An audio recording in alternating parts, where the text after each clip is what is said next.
और इस वक्त हमारे साथ फोन लाइन पर बीजेपी की तरफ से एमएलए यहाँ पर अजय महावर जी जुड़ चुके हैं। अजय महावर जी, तीसरी बार भी देखिए मेयर का चुनाव नहीं हो पाया, क्या वजह रही? देखिए, आप लगातार देख रहे हैं, इसमें आम आदमी पार्टी लगातार विघ्न डाल रही है। पीठासीन अधिकारी के निर्देशों को नहीं मानते हैं, अपने हिसाब से सदन चलाना चाहते हैं, संविधान कॉन्स्टिट्यूशन को मानना नहीं चाहते। तो निश्चित रूप से लगातार अवरोध गतिरोध बना हुआ है। हम तो चाहते हैं चुनाव हो, दिल्ली को जल्दी से जल्दी उसका मेयर मिले, उसका स्टैंडिंग मिले। और कुछ चीजें हैं जो उनको समझनी पड़ेंगी कि अगर अधिकार पीठासीन अधिकारी को संविधान ने दिए हैं तो उनके निर्देशों को मानना चाहिए। वो क्यों अपनी चलाना चाहते हैं, इसका जवाब तो आम आदमी पार्टी ही दे सकती है।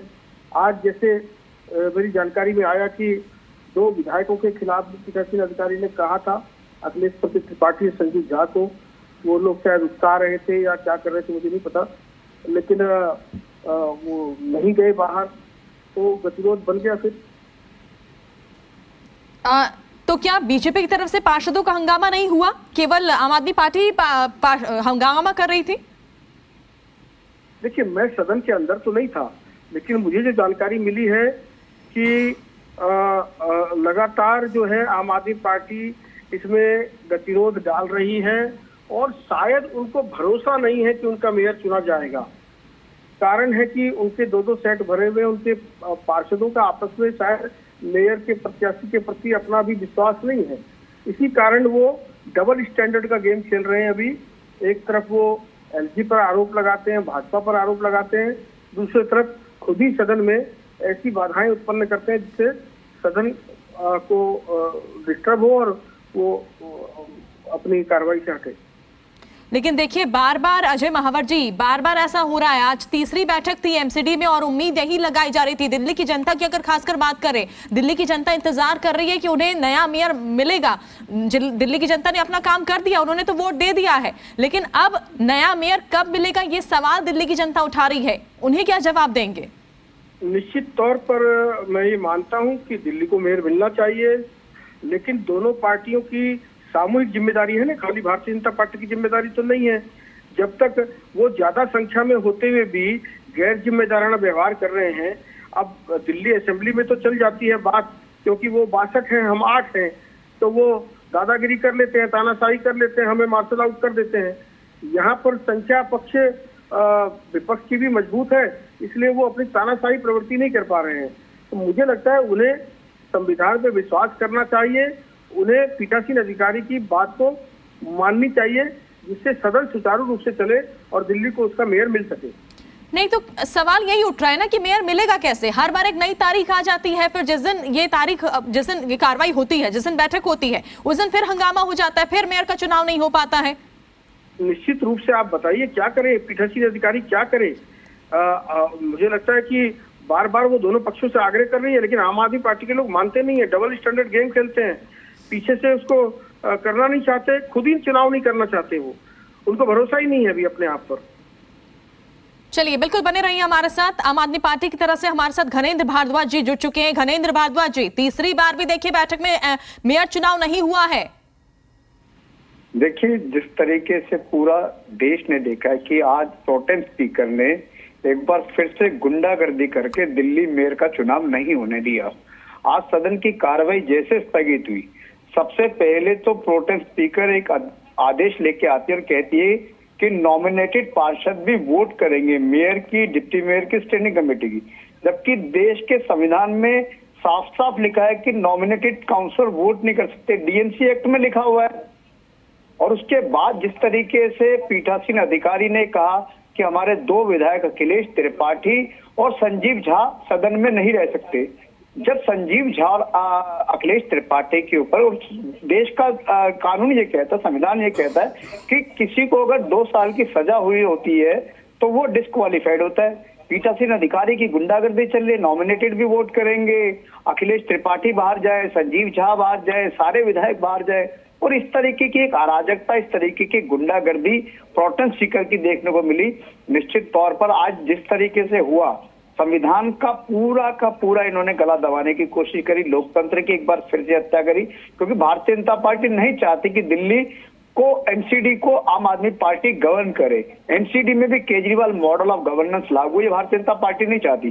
भारतीय जनता पार्टी चाहती कि ब्यूरोक्रेसी के माध्यम से ये एमसीडी की सत्ता को जैसे 1 साल से चलाते आ रहे हैं वैसे ही चलाते रहे। ये दिल्ली के लोगों के जनादेश का अपमान है। दिल्ली के लोगों का क्लियर कट मैंडेट है कि एमसीडी में भी अरविंद केजरीवाल की सरकार बननी चाहिए। लोगों ने हमें वोट करा है, लोगों का मैंडेट हमारे साथ है, लेकिन भारतीय जनता पार्टी गुंडागर्दी के माध्यम से दिल्ली एमसीडी की सत्ता को हड़पना चाहती है। गलत है। लोकतंत्र में अगर इस तरीके से चलेगा कल तो कोई भी एलजी कोई भी गवर्नर ये कहेगा कि जी मैं चुनी सरकार को नहीं मानना, मैं लोगों के जनादेश को नहीं मानना, अपने आप ही कुछ भी कह देंगे। अरे जो देश कानून से चलेगा, संविधान से चलेगा, देश अमित शाह के तुगलकी फरमान से थोड़ी चलेगा, एलजी विनय सक्सेना के तुगलकी फरमान से थोड़ी चलेगा, प्रोटेम स्पीकर के तुगलकी फरमान से थोड़ी चलेगा। जो कानून कहता है, जो संविधान कहता है, उसके हिसाब से काम करो। संविधान और कानून ये कहता है कि नॉमिनेटेड की वोट नहीं होगी। आप कौन होते हैं? जो संविधान में लिखा हुआ, डीएमसी एक्ट में लिखा हुआ है कि नॉमिनेटेड काउंसलर हाउस में वोट नहीं कर सकते। प्रोटेम स्पीकर कौन होती है कि वोट करवाएंगी? बिल्कुल, घनेंद्र जी बने रहिए हमारे साथ। अजय महावर जी, जवाब देना चाहेंगे आप? जी, मैं ये कह रहा हूँ कि गणेंद्र भारद्वाज जी दिल्ली को गुमराह ना करें और लोगों को गलत बात ना बताएं। किसी भी एक्ट में कहीं भी नहीं लिखा हुआ है कि एल्डरमेंट वोट नहीं कर सकते, कहीं लिखा नहीं है आज तक। प्रोटोकॉल के तहत ही आप क्या सोचते हैं कि पीठासीन अधिकारी को समझ नहीं है? आपको ज्यादा समझ है संविधान की, एलजी को समझ नहीं है। आप जाइए कोर्ट में इस बात को लेकर के। पहले भी आज से कई साल पहले एक हमारे एल्डरमैन गए थे जो उनके विषय को लेकर के, तब भी कोर्ट ने उसके पक्ष में, उसमें साफ साफ लिखा है सदन के सदस्य वोट कर सकते हैं, एमसीडी सदन के सदस्य वोट कर सकते हैं। जब शपथ ले ली तो वो भी सदस्य हो गए। तो आप कौन होते हैं ये कहने वाले? पीठासीन अधिकारी तय करेंगे। आप इसको गुंडागर्दी कहते हैं। गुंडागर्दी तो आपने मचा रखी है दुनिया भर की, दिल्ली विधानसभा में वो हम देख ही रहे कैसे कैसे गुंडागर्दी होती है। लेकिन ये गुमराह ना करें कि वो वोट नहीं दे सकते। कोर्ट जाइए, तय करेगी कोर्ट। अगर आप में हिम्मत है तो कोर्ट जाइए, लेकिन आप गुमराह मत कीजिए। कहीं नहीं लिखा है कि एल्डरमैन वोट नहीं कर सकते। घनेंद्र जी, क्या रणनीति है अब आम आदमी पार्टी की? क्योंकि इससे पहले देखा था हमने कि आम आदमी पार्टी की जो प्रत्याशी डॉक्टर शैली ओब्रॉय ने सुप्रीम कोर्ट में याचिका लगाई थी। हालांकि कुछ दिनों पहले उन्होंने अपनी पिटीशन वापस ले ली। अब क्या वापस कोर्ट जाएगी आम आदमी पार्टी? देखिए, 2 चीजें। अजय महावर जी ये कह रहे हैं कि किसी संविधान में नहीं लिखा कि नॉमिनेटेड वोट नहीं करेंगे। किसी संविधान में 97 से दिल्ली नगर निगम ऑपरेशनल है। 97 से लेकर 2023 तक जितनी सरकारें बनी, 15 साल भारतीय जनता पार्टी की भी सरकार रही। इनसे पूछिए क्या नॉमिनेटेड वोट करते थे? ये पूरे का पूरा एक षड्यंत्र है, कंस्पायरेसी है कि किसी तरीके से आम आदमी पार्टी की सरकार को एमसीडी में ना बनने दे।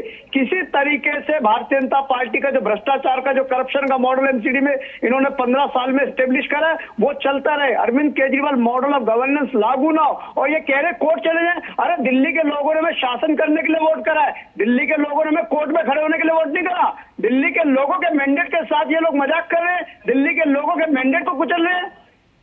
चलिए, कांग्रेस की तरफ से हमारे साथ अनिल भारद्वाज जी भी जुड़ चुके हैं। अनिल भारद्वाज जी, आपकी क्या प्रतिक्रिया इस पूरे मामले पर? देखिए, आज तीसरी बार बैठक हुई एमसीडी की और आज भी दिल्ली की जनता को मेयर नहीं मिल पाया है।